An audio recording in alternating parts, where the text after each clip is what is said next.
Hi friends, வாங்க இன்றைக்கி ராகி கொழுக்கட்டை சிம்பிளாக எப்படி செய்யலான்றதை பார்க்கலாம். இப்படி செஞ்சிங்கன்னா உங்களுக்கு கண்டிப்பாக ஒரு பீஸ் கூட மீதி இருக்காது. எல்லாத்தையும் சாப்பிட்டே முடிச்சுருவாங்க.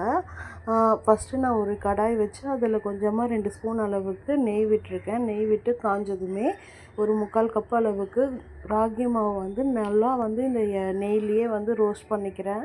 பாருங்கள், இந்த மாதிரி கிளறிக்கிட்டே இருங்க. நல்லா ரோஸ்ட் ஆகணும். நான் இப்போ மீடியம் ஃப்ளேமில் தான் வச்சு வறுத்துட்ருக்கேன் இந்த மாவை. ஹை ஃப்ளேமில் வச்சிங்கன்னா தீஞ்சிரும். இந்த மாதிரி நெய் எல்லா இடத்துலையும் ஈவனாக ஸ்ப்ரெட் ஆகிற அளவுக்கு நம்ம மிக்ஸ் பண்ணிக்கிட்டு இருக்கலாம். மாவோட பச்சை ஸ்மெல் போகிற அளவுக்கு நம்ம வறுத்தா போதும். ரொம்ப வறுக்கணும் அப்படியே அவசியம் இல்லை. பாருங்கள், இந்த மாதிரி நல்லா கலரி கொடுத்துட்டே இருங்க. இப்போ நெய்யும் மாவும் ஒன்றா கலந்த மாதிரி இருக்கா பாருங்கள். இந்த மாதிரி ஆனதுக்கப்புறமா நம்ம மற்ற இன்க்ரீடியன்ட்ஸ் ஆட் பண்ணிக்கலாம். மாவு இந்த மாதிரி நல்ல பதத்துக்கு வந்துருச்சு.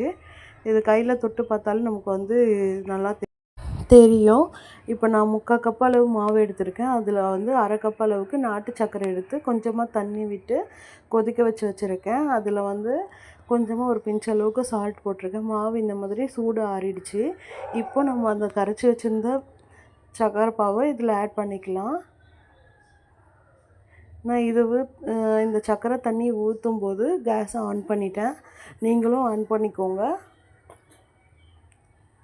நம்ம அந்த சூடோட சூடாக இதை கலந்துக்கணும். அப்போ தான் மாவும் ஓரளவுக்கு வெந்து வரும்.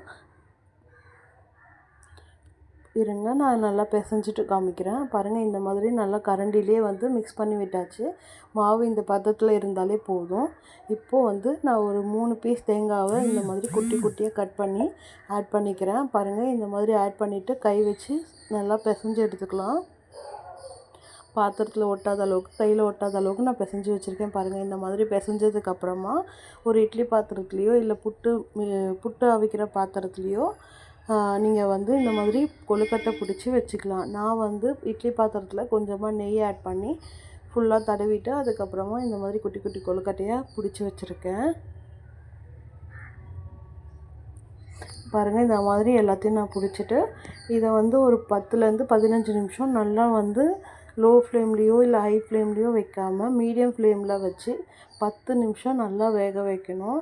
10 நிமிஷத்துக்கு அப்புறம் காமிக்கிறேன் பாருங்கள். அவ்வளோதான் ஃப்ரெண்ட்ஸ், நம்மளோட ஹெல்த்தியான ராகி கொழுக்கட்டை ரெடி.